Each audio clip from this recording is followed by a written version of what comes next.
Assalamualaikum warahmatullahi wabarakatuh. Alhamdulillah wassalatu wassalamu ala rasulillah Muhammad ibni Abdillah wa ala alihi wa sahbihi wa mawalah, amma ba'du. Perkenalkan, nama saya Amrullah. Pada kesempatan kali ini saya akan membahas tentang nikah isbar, perspektif hadis. Dalam pembahasan kali ini tentunya dalam bab nikah sudah sering kita temui, telah banyak sekali pembahasan tentang nikah.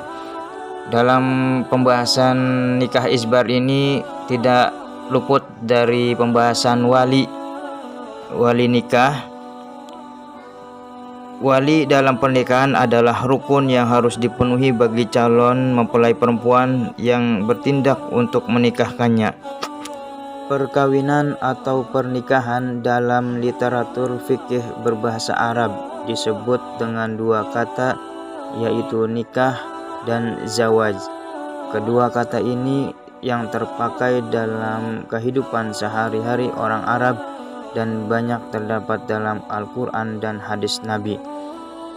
Perkawinan menurut hukum Islam adalah suatu akad atau perikatan untuk menghalalkan hubungan kelamin antara laki-laki dan perempuan dalam rangka mewujudkan kebahagiaan hidup keluarga sakinah mawaddah warahmah yang diliputi rasa ketentraman serta kasih sayang dengan cara yang diridhoi oleh Allah Subhanahu wa taala.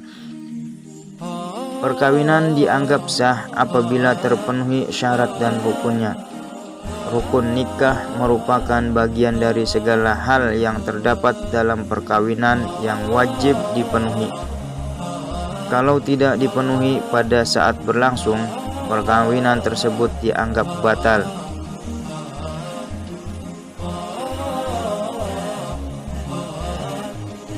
Rukun nikah terdiri atas 5 macam, yaitu pertama, calon mempelai laki-laki. Yang kedua, calon mempelai perempuan. Yang ketiga, wali dari mempelai perempuan yang akan mengadakan perkawinan. Keempat, 2 orang saksi. 5, ijab yang dilakukan oleh wali dan qabul yang dilakukan oleh calon mempelai laki-laki. Salah satu dari kelima rukun nikah, wali merupakan unsur yang sangat penting dalam pernikahan. Hal ini khususnya terkait dengan peran wali untuk menikahkan anak gadisnya tanpa ada izin dari anak gadisnya tersebut, atau yang disebut dengan hak isbar wali.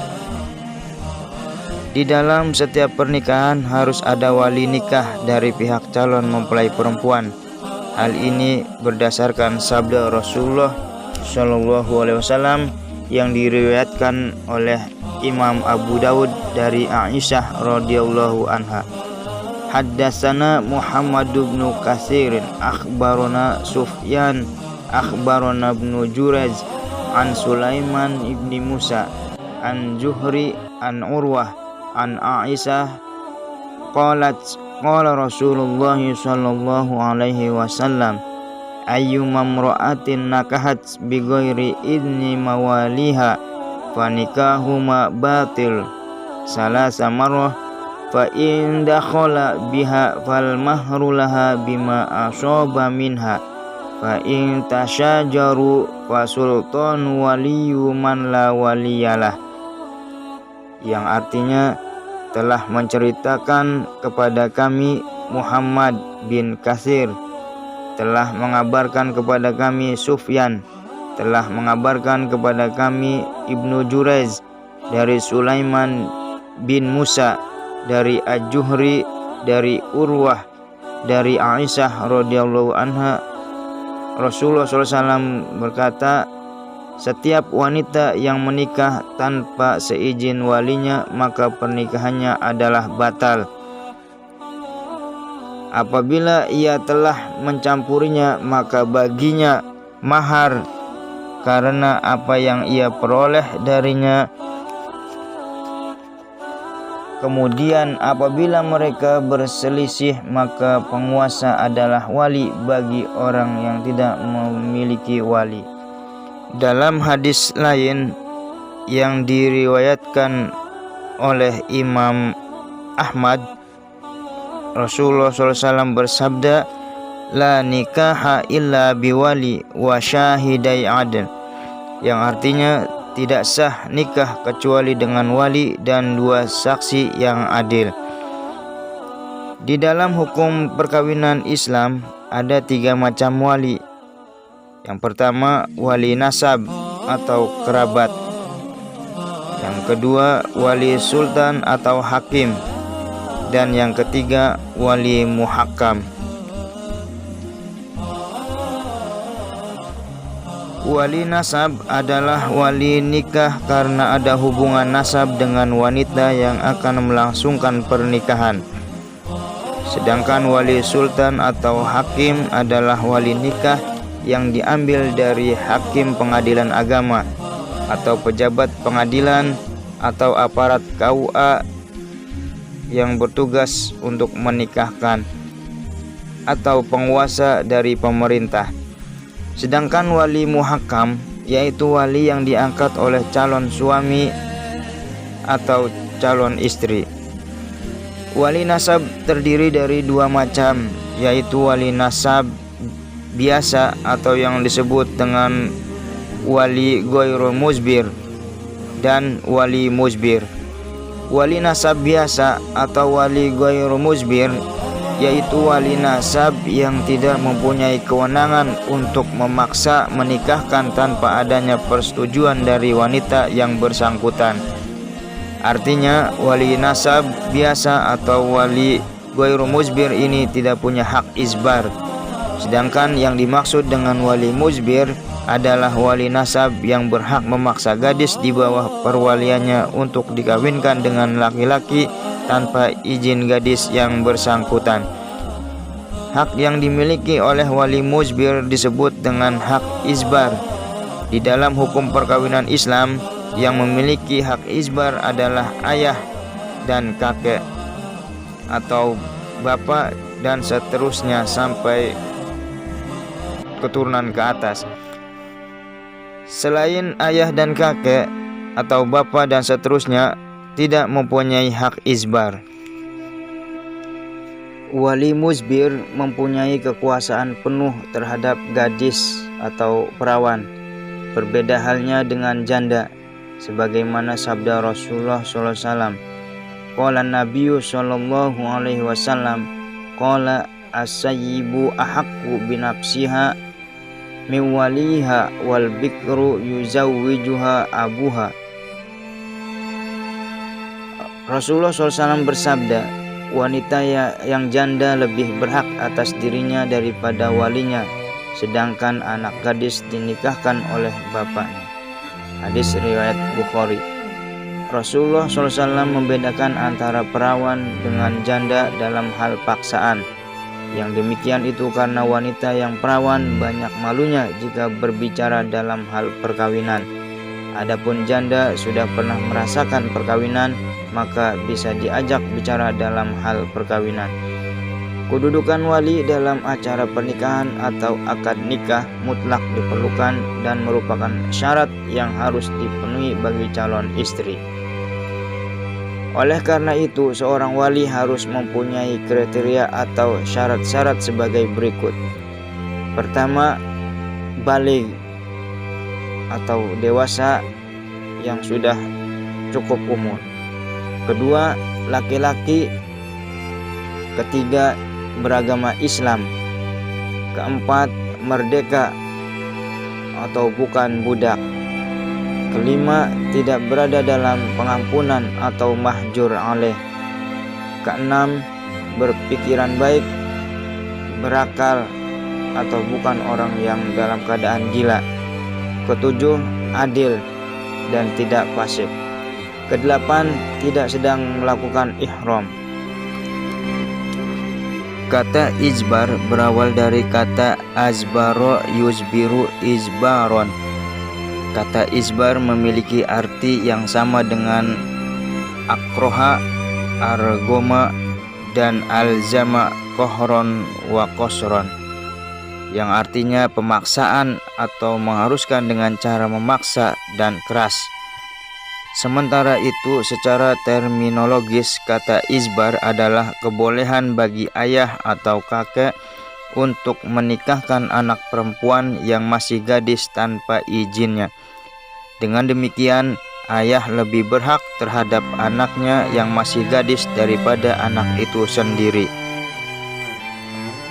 Dalam pengertian fikih, ayah atau kakek dapat menikahkan anak perempuannya tanpa dibutuhkan persetujuan dari yang bersangkutan, yaitu perempuan yang masih gadis atau yang keperawanannya hilang bukan akibat hubungan seksual, misalnya terjatuh atau kemasukan jari semacamnya.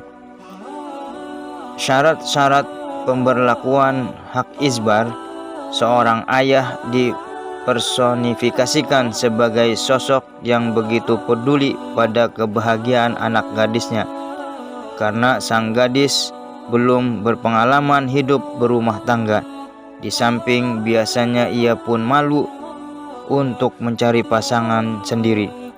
Adanya hak ijbar bagi wali mujbir ini tentunya adalah untuk kebaikan gadis yang dinikahkan, karena seringkali terjadi seorang gadis salah dalam memilih pasangan hidupnya, sehingga itu membahayakan hidupnya. Oleh karena itu, wali mujbir diberikan hak untuk menikahkan anak gadisnya dengan laki-laki yang dipandang baik dan berasal dari keturunan yang baik pula. Wali mujbir tidak serta-merta diberi kebebasan mutlak dalam melaksanakan haknya. Oleh karenanya, kalangan ulama Syafi'iyah membuat rambu-rambu berlapis bagi kebolehan hak ijbar. Antara lain, pertama, harus tidak ada kebencian yang nyata antara anak dan ayah. Ijbar harus dilakukan dengan dasar pemberian wawasan, pilihan-pilihan, kemungkinan-kemungkinan, dan alternatif yang lebih baik bagi anak. Kedua, ayah harus menikahkan si gadis dengan lelaki yang serasi atau sekufu. Yang ketiga, calon suami harus mampu memberi mas kawin sepantasnya atau mahar misil. Yang keempat, harus tidak ada kebencian dohir maupun batin antara calon istri dengan calon suami. Dan yang kelima, si gadis tidak dikhawatirkan dengan orang yang akan membuatnya sengsara setelah berumah tangga. Syarat-syarat atau rambu-rambu tersebut harus betul-betul diperhatikan oleh wali mujbir dan harus dipenuhi. Apabila syarat-syarat tersebut tidak dipenuhi, gadis yang telah dikawinkan walinya tanpa terlebih dahulu diminta persetujuannya itu dapat minta fasakh, minta dirusakkan nikahnya kepada hakim. Kawin paksa atau ijbar sebenarnya sudah menjadi polemik klasik dalam khajanah Islam. Konsep ijbar memiliki pijakan hukum dari fikih, dan landasan dari konsep ijbar dapat ditemukan dalam hadis Nabi yang termuat dalam berbagai kitab-kitab hadis seperti Sahih Bukhari dalam kitab Al-Ikrah, Sahih Muslim, dan Sunan At-Tirmidzi. Sebagai salah satu konsep yang memiliki pijakan hukum dari fikih terkait dengan aturan hukumnya, para ahli fikih berbeda pendapat dalam menyikapi kawin paksa atau ijbar tersebut, yang mana masing-masing para ahli fikih tersebut memiliki dalil-dalil yang memperkuat pendapat mereka tentang kawin paksa atau ijbar.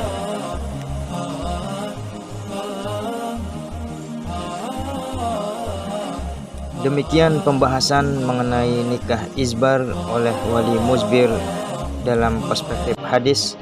Semoga bermanfaat. Wallahu a'lamu bishawab. Wabillahi taufik wal hidayah.